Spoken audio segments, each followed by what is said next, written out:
بسم اللہ الرحمن الرحیم الحمد للہ کفا وسلام علی عبادہ الذین اصطفى اما بعد اعوذ باللہ من الشیطان الرجیم بسم اللہ الرحمن الرحیم ولو ان اہل القرى آمنوا واتقوا لفتحنا علیہم برکات من السماء والارض صدق اللہ العظیم۔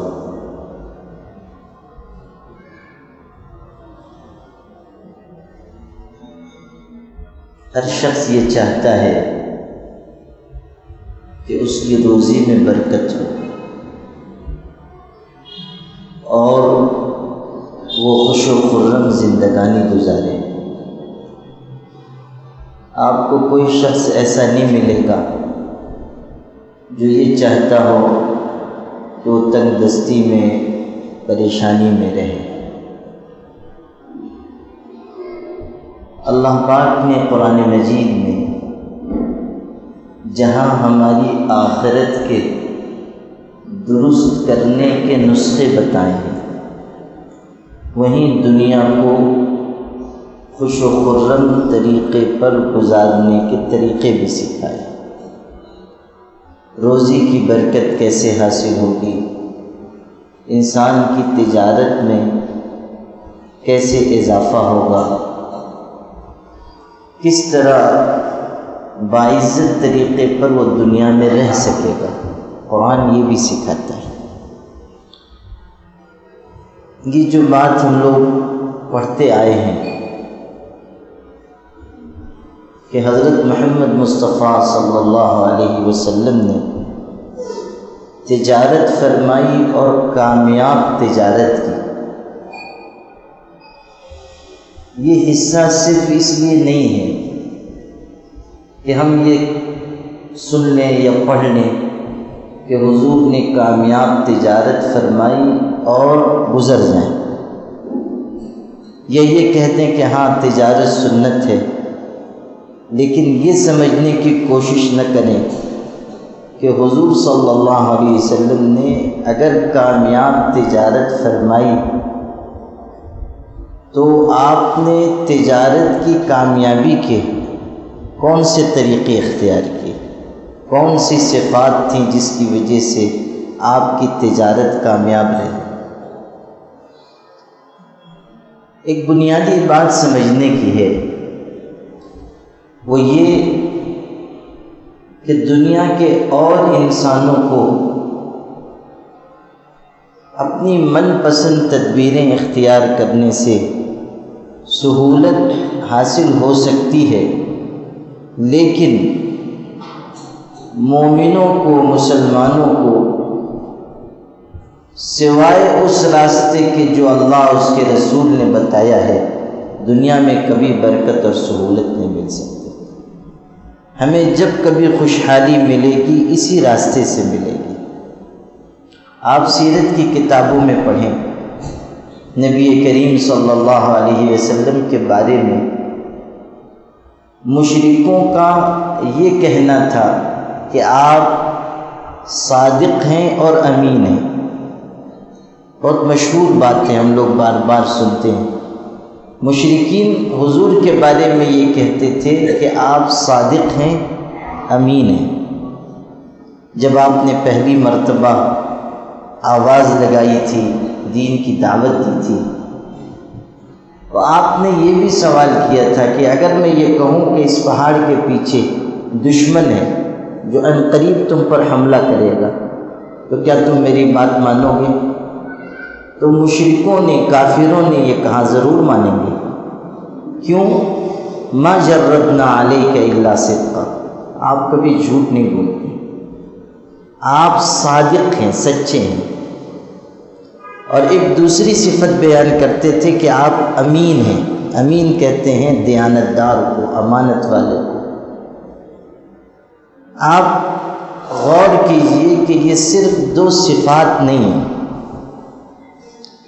اگر آپ گہرائی میں اتریں گے تو آپ کو پتہ چلے گا کہ صداقت کا تعلق زبان سے ہے، گفتار سے ہے، امانت کا تعلق کردار سے ہے۔ یہ صرف 2 صفات نہیں ہیں بلکہ یہ بہت ساری صفات کو جمع کرنے والی چیز ہے۔ حضور صلی اللہ علیہ وسلم کے صادق اور امین ہونے کا مطلب یہ ہے کہ آپ گفتار اور کردار دونوں میں بے مثال تھے۔ آپ کی گفتار بھی بہترین تھی اور آپ کا کردار بھی بہت بلند تھا۔ گفتار اور کردار دونوں اعتبار سے آپ بے مثال تھے۔ یہ بات میں نے آپ سے اس لیے عرض کی کہ ان دونوں صفات کا راست تعلق تجارت سے بھی ہے۔ نبی کریم صلی اللہ علیہ وسلم نے ایک روایت میں یہ فرمایا کہ جو تاجر سچا ہو اور امانت دار ہو قیامت کے دن نبیوں کے ساتھ ہوگا، صدیقین کے ساتھ ہوگا۔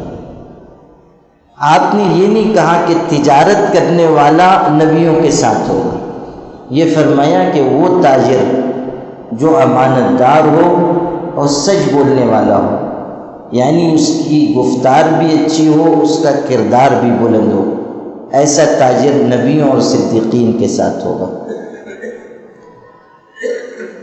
کوئی تجارت اس وقت تک کامیاب نہیں ہوگی جب تک کہ ہم سچائی اور امانت داری کو اختیار نہ کریں۔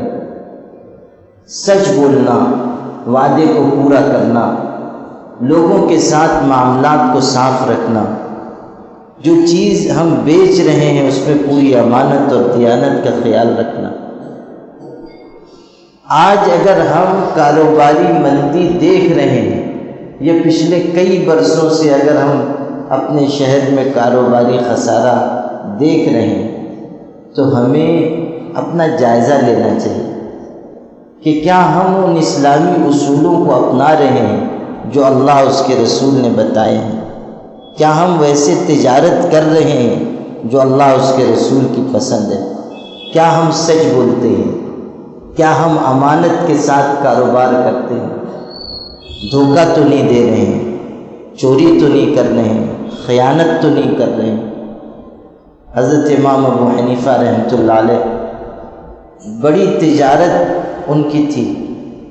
ایک دن تشریف لائے، کپڑوں کی تجارت تھی، دکان پر آئے۔ عام طریقے پر تو پڑھنے پڑھانے میں، ذکر عبادت میں مشغول ہوتے تھے، کسی وقت دکان پر تشریف لاتے تھے تو جائزہ لیا، کپڑوں کے ایک تھان میں کچھ عیب تھا، تو جو ملازم تھا، جو ذمہ دار تھا دکان کا، اس سے فرمایا دیکھو یہ کپڑے کا تھان بیچنا تو جس سے بھی بیچنا عیب دکھا کر بیچنا، اس میں خرابی ہے، کم قیمت لگا کر عیب دکھا کر پھر بیچنا۔ یہ تو کہہ کر چلے گئے۔ شام کو جب اس نے حساب دیا اور وہ کپڑے کا تھان بھی بک چکا تھا تو پوچھا کہ تم نے عیب دکھا کر بیچا تھا یا نہیں؟ اس نے کہا کہ نہیں، میں بھول گیا، ویسے ہی میں نے بیچ دیا۔ حضرت امام ابو حنیفہ رحمۃ اللہ علیہ کو بہت افسوس ہوا، اور صرف یہ نہیں کہ انہوں نے زبان سے کہا کہ ایسا غلط ہو گیا، نامناسب ہو گیا، احتیاط اس درجے کی تھی کہ اس دن جتنی آمدنی ہوئی تھی، صرف اس کپڑے کے تھان کی رقم نہیں، اس دن جتنا پیسہ دکان سے آیا تھا وہ سب انہوں نے اللہ کے راستے میں صدقہ کر دیا۔ یہ چیز ہے کہ انسان تجارت کے سلسلے میں محتاط ہو، کسی کو ہم عیبدار چیز نہ بیچیں، بیچ رہے ہیں تو عیب دکھا کر بیچیں، کسی کا حق اپنے ذمہ باقی نہ رہنے دیں۔ ویل للمطففین، قرآن پاک کہہ رہا ہے ان لوگوں کے لیے ہلاکت اور بربادی ہے جو ناپ تول میں کمی کرتے ہیں۔ حال یہ ہے کہ جب دوسروں کو کوئی چیز دیتے ہیں تو اس میں ڈنڈی ماری کرتے ہیں، خیانت کرتے ہیں، اور جب لوگوں سے لیتے ہیں تو ناپ پورا کر کے لیتے ہیں، اس میں کوئی کمی نہیں رہنے دیتے، یعنی اپنا حق تو پورا وصول کرتے ہیں لیکن دوسروں کا حق ادا کرنے میں دوسروں کو مال دینے میں اس کے حق میں کمی کرتے ہیں، ناپ تول میں خیانت کرتے ہیں۔ یہاں تک کہا گیا کہ جو قوم ناپ تول میں کمی کرتی ہے اللہ تعالیٰ اس پر سے بارش کو روک لیتا ہے، قحط کا عذاب مسلط کر دیتا ہے۔ یہ جو مصیبت ہم پر آ رہی ہے یہ کسی دشمن کی سازش نہیں ہے، یہ ہمارے برے اعمال کا نتیجہ ہے جو ہم دیکھ رہے ہیں۔ مسلمانوں کا عام حال یہ ہے کہ جب کوئی پریشانی آتی ہے تو ہم اس کا الزام دوسروں پر رکھ کر خود مطمئن ہو جاتے ہیں، حالانکہ ہمیں اپنا جائزہ لینا چاہیے کہ ہم کس راستے پر جا رہے ہیں۔ حضور صلی اللہ علیہ وسلم نے اگر کامیاب تجارت فرمائی تو 2 بنیادی اصول آپ نے اپنائے تھے، ایک سچائی، دوسرے امانت داری۔ ہم اس آئینے میں اپنا جائزہ لیں کہ ہم اپنی تجارت میں صادق اور امین ہیں یا نہیں، سچ بولتے ہیں یا نہیں، معاملات کو کھرا رکھتے ہیں یا نہیں، کسی سے کوئی لین دین کا معاملہ ہے وقت پر ہم اپنا معاملہ پورا کرتے ہیں یا نہیں، کسی سے ہم نے کوئی وعدہ کیا بعد میں اس سے مکر تو نہیں جاتے، کسی سے سودا کیا بعد میں ہم اس سے پھر تو نہیں جاتے۔ حضرت علی رضی اللہ تعالیٰ عنہ کے بارے میں منقول ہے کہ انہوں نے ایک اونٹ خریدا اور اونٹ خرید کر آگے بڑھ رہے تھے کہ کسی نے ان سے یہ کہا کہ اگر آپ یہ اونٹ بیچنا چاہتے ہو مجھ سے بیچ دیجیے، میں خریدنا چاہتا ہوں۔ جتنے میں انہوں نے خریدا تھا اس سے کچھ زائد رقم اس شخص نے کہی۔ حضرت علی نے کہا ٹھیک ہے، سودا ہو۔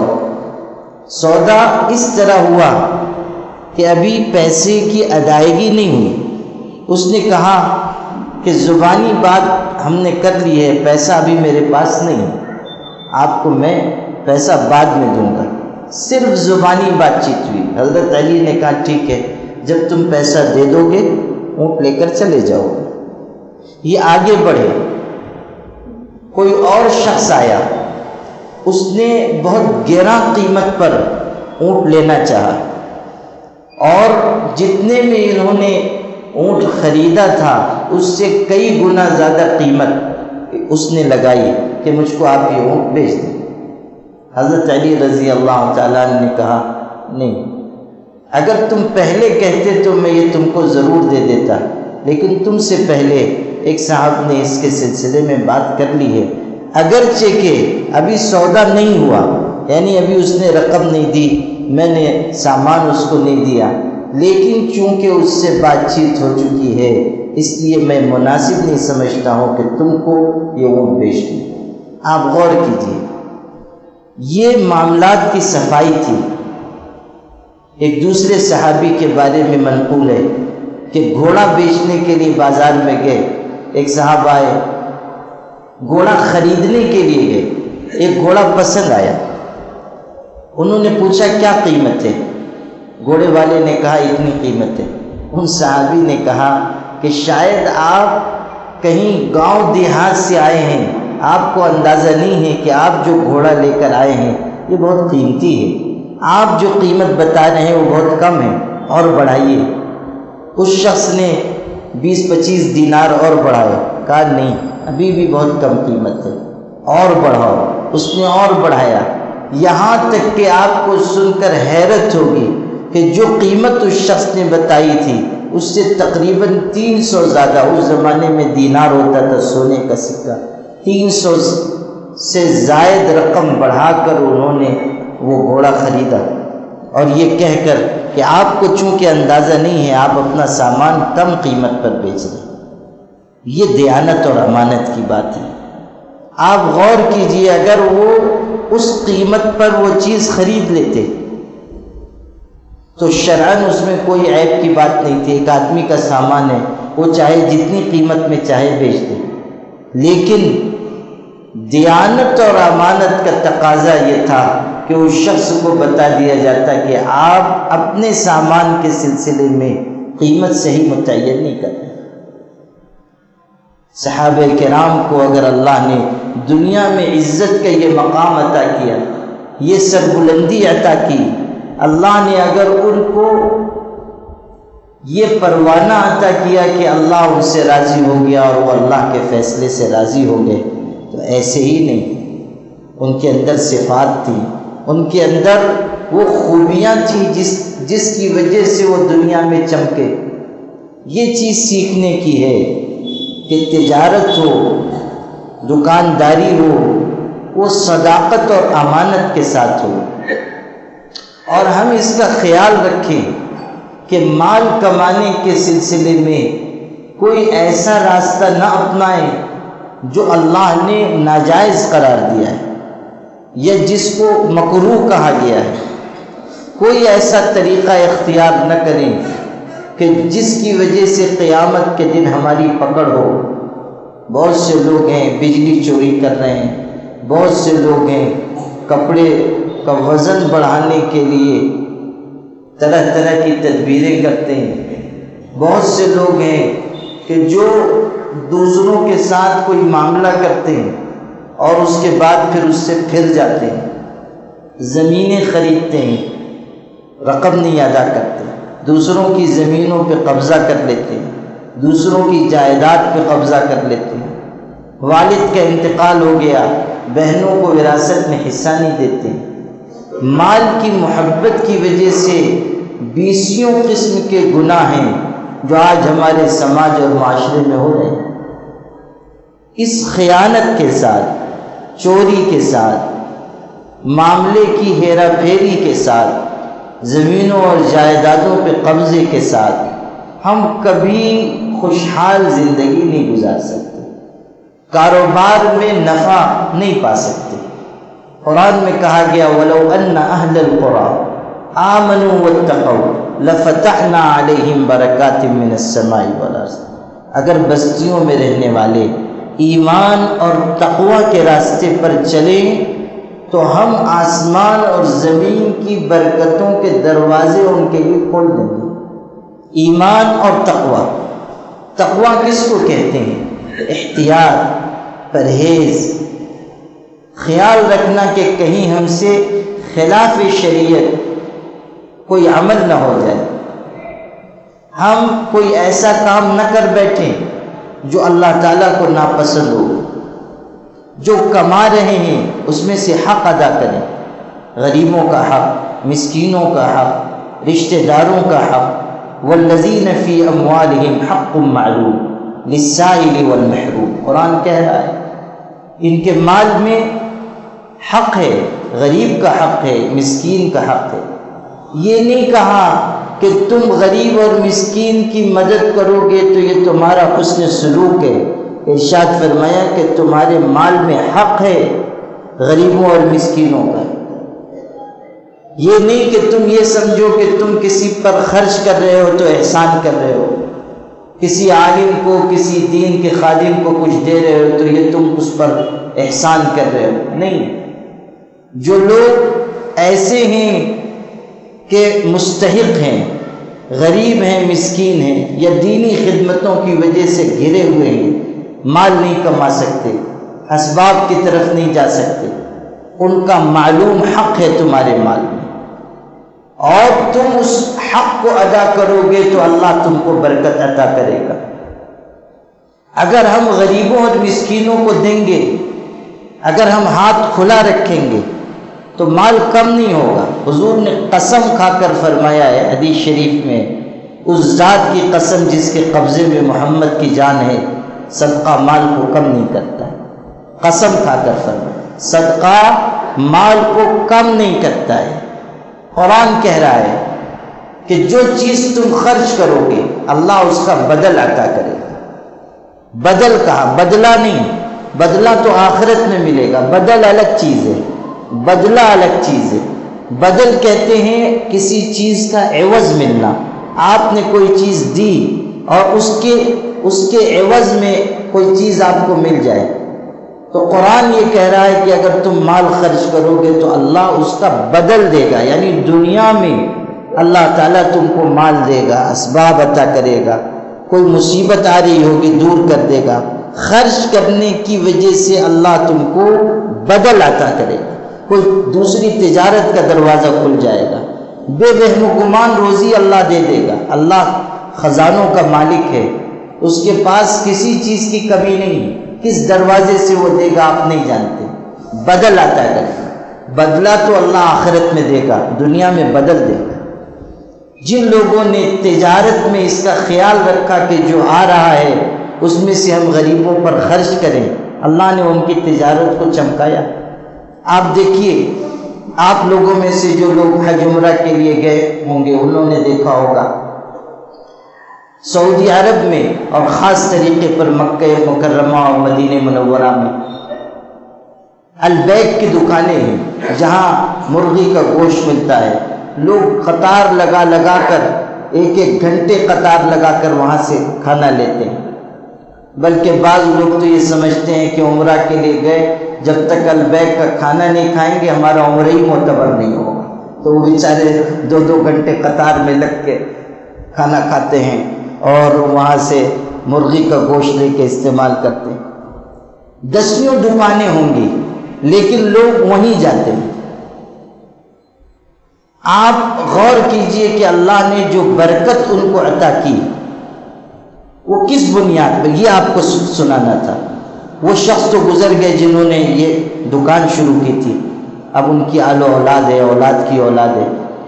اس شخص کے حالات آپ پڑھیے، آپ کو معلوم ہوگا غریب آدمی تھا، کچھ زیادہ وسعت نہیں تھی، پیسے جوڑ جمع کر کے اس نے ایک چھوٹی سی دکان یہی کھانے کی کسی دوسرے علاقے میں، مکہ مکرمہ مدینہ منورہ کا تو تصور نہیں تھا، سعودی عرب کے کسی دوسرے علاقے میں کہیں ایک چھوٹی سی دکان اس نے کھولی۔ لیکن اس شخص نے پہلے دن سے یہ طے کیا کہ اس کاروبار میں جس طرح لوگ کسی کو اپنا شریک بناتے ہیں کہ آدھا نفع اس کا ہوگا آدھا میرا ہوگا، میں اللہ تعالیٰ کو اس کاروبار میں شریک خیال کرتا ہوں، یعنی جو نفع ہوگا میں ایک حصہ اپنے پاس رکھوں گا، ایک اللہ کے راستے میں دے دوں گا۔ 2 ریال اگر مجھ کو نفع ہو رہا ہے، 1 ریال میرے لیے ہے، ایک اللہ کے دین کے لیے ہے۔ جتنا نفع ہوگا آدھا آدھا تقسیم ہوگا۔ اسی اصول کے مطابق اس شخص نے کام کیا۔ جتنا نفع ہر دن آتا تھا آدھا خود رکھتا تھا، آدھا کسی کار خیر میں خرچ کر دیتا تھا۔ اس کا نتیجہ یہ ہوا کہ اللہ نے ایسی برکت عطا کی کہ ایک دکان کے بعد دوسری دکان، تیسری دکان، چوتھی دکان، اب اتنی دکانیں ان لوگوں کے پاس ہیں اور اتنی کامیاب تجارت اور مال کی ایسی فراوانی ہے کہ آپ تصور نہیں کر سکتے۔ صرف حجاز میں نہیں بلکہ دوسرے عرب ملکوں میں، یہاں تک کہ ہندوستان، پاکستان، بنگلہ دیش، ان خطوں میں بھی ان کی دکانیں، ان کی برانچیں کھل گئی ہیں، اور ایسی کامیاب تجارت اللہ نے ان کو عطا کی کہ دنیا دنگ ہے، اور آج بھی اسی اصول پر ان کا عمل ہے۔ بلکہ اب تو سنا کہ ان کی اولاد نے جو شرح تھی خرچ کرنے کی اس کو بڑھا دیا ہے کہ پہلے ہم نصف حصہ تقسیم کرتے تھے، اب اس سے بھی کم، اس لیے کہ بہت مال ہے تو اس سے زائد رقم، آدھے سے زائد رقم وہ اللہ کے راستے میں خرچ کر دیتے۔ آپ غور کیجئے کہ ایک شخص نے اللہ سے معاملہ کیا، ایک شخص نے اللہ سے اپنا سودا کیا، اور اللہ نے اس سودے کو اس طرح کامیاب کیا کہ دنیا آج حیران ہے کہ اتنے کم وقت میں اللہ نے ان کی تجارت کو کیسے فروغ عطا کیا، پروان چڑھایا۔ اللہ کے لیے کچھ مشکل نہیں ہے، اور جو اللہ سے معاملہ کرتا ہے وہ کبھی خسارے میں نہیں رہتا۔ ہم بھی یہ ذوق اختیار کریں، یہ نہیں کہ ہمارے پاس 10-20 لاکھ روپے، ہم نے 10-20 روپے خرچ کر کے سمجھا کہ ہم نے تو صدقہ کر دیا۔ ہمارے پاس بہت سرمایہ ہے، 100-200 روپے خرچ کر کے ہم سمجھتے ہیں ہم تو خرچ کرتے ہیں، ہم تو دیتے ہیں اللہ کے راستے میں۔ نہیں، اللہ جس اعتبار سے آپ کو نواز رہا ہے آپ اسی کو شادہ دلی کے ساتھ خرچ کیجیے۔ قارون سے کہا گیا تھا نا، احسن کما احسن اللہ علیہ، اللہ نے جس طرح تجھ پر احسان کیا ہے تو بھی اللہ کی مخلوق کے ساتھ احسان کر، حسن سلوک کر۔ احسن کما احسن اللہ علیہ، خدا نے تجھ پر احسان کیا ہے تو تو بھی مخلوق خدا کے ساتھ اچھا سلوک کر۔ یاد رکھیے گا، مندی، احتجاج سے ماتم کرنے سے، ہوٹل پر بیٹھ کر تبصرہ کرنے سے، اخبار میں مضامین لکھنے سے، اخباروں میں چھپے ہوئے مضامین پڑھنے سے، سوشل میڈیا پر گردش کرنے والے میسج کے مطالعے سے نہیں دور ہو سکتی۔ یہ طریقہ ہمیں اپنانا ہوگا جو قرآن بتاتا ہے کہ ایمان اور تقوی کے راستے پر چلو، صداقت اور امانت اختیار کرو تو اللہ تمہاری تجارت میں برکت عطا فرمائے گا۔ وآخر دعوانا الحمدللہ۔